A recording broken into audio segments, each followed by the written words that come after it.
What's up, guys? We are back here today for some breaking news coming out of the NFL right before draft day, as Dexter Lawrence has been traded from the New York Giants to the Cincinnati Bengals of all teams for the 10th overall pick straight up. As far as we know from any news coming out from, Scheffner or Rappaport, there's been no mention of them being any other picks included. So pretty much the Bengals are giving up the 10th pick, and then in return they are receiving Dexter Lawrence.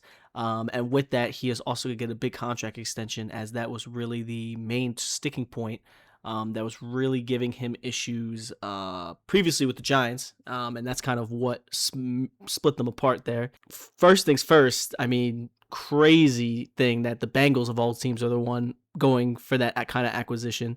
As the Bengals, if you remember famously with their draft pick last year, was started a holdout going in pretty much into the season because of not wanting to pay certain guarantees as part of a contract.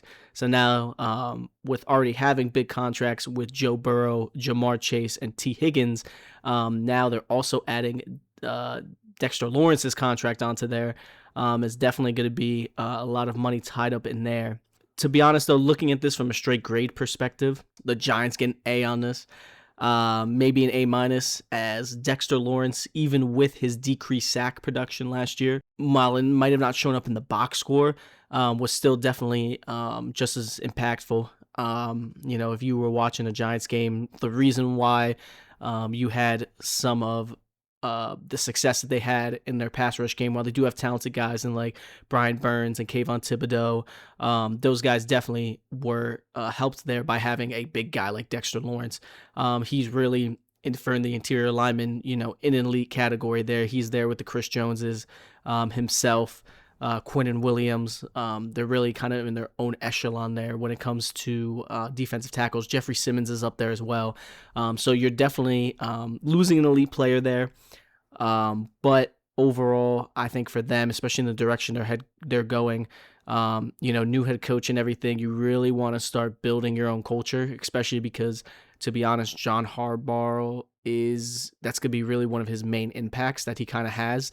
He's a former special teams guy there.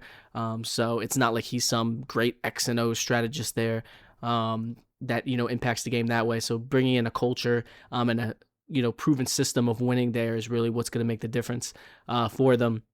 And then also just in a draft perspective, now they have 2 first-round picks in this draft. As you've probably seen in plenty of mock drafts, they've been going back and forth between, do they go Sonny Styles? Do they go Jeremiah Love? Do they go Caleb Downs? Because of that Harbaugh connection of wanting a good safety in that kind of defensive system he likes to run.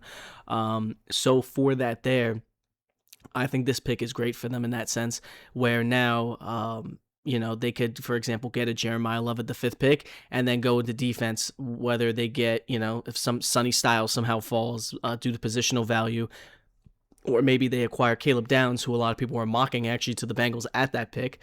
Those can really be stalwarts there of your team. They could also possibly go receiver. You have the top 3 guys in Tate, Tyson, and Lemon, with Tyson really flying up draft boards. So I could easily see the Giants being like, you know what, 10th overall pick, put it in. Get Jordan Tyson. Maybe they end up going offensive line, or they go with Sonny Styles at the 5th pick, so they address both offense and defense in there and really get, great players there in that case for it.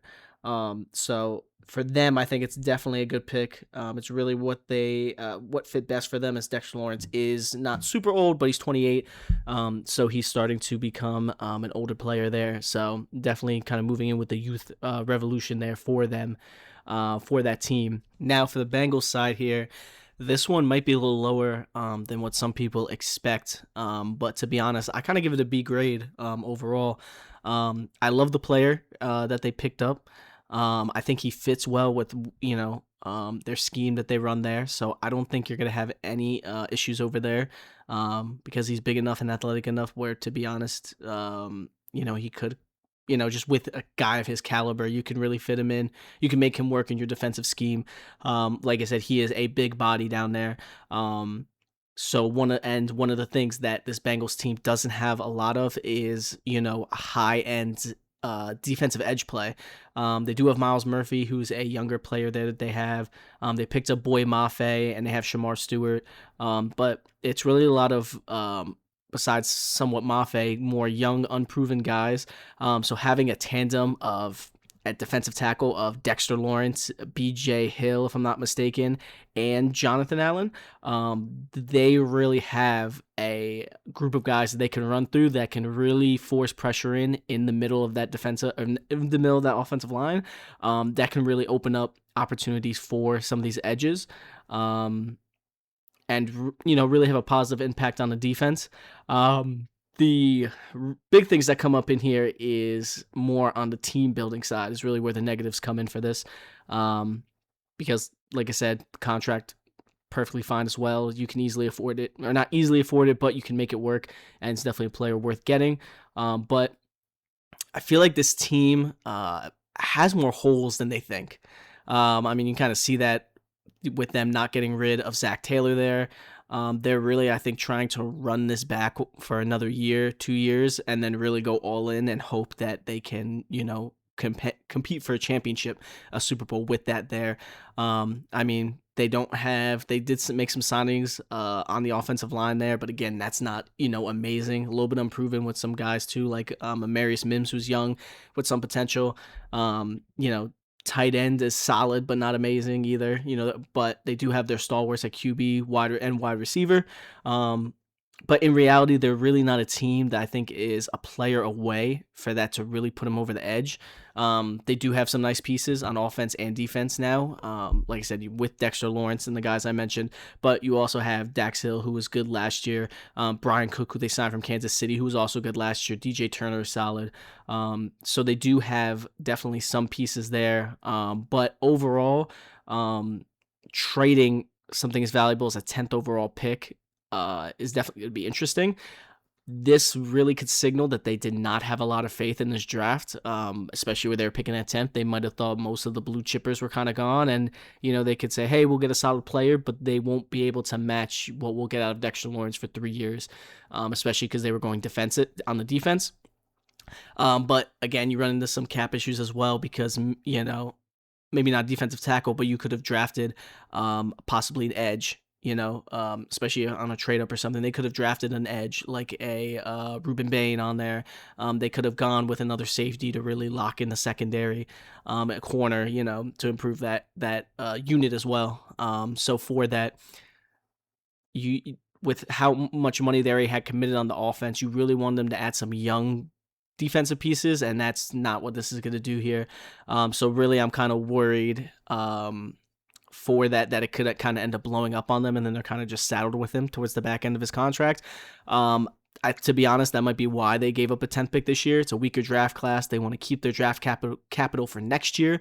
And I think, too, if things go left, they're not in a situation like maybe that the Cowboys are in, for example. If the Cowboys have a struggle season and they have a high pick, that pick's going to be going to the Jets because of the Quinnen Williams trade. So now you lost your second-round pick this year, and in a top-shelved draft, seen as a top star-studded draft, you're losing a first-round pick.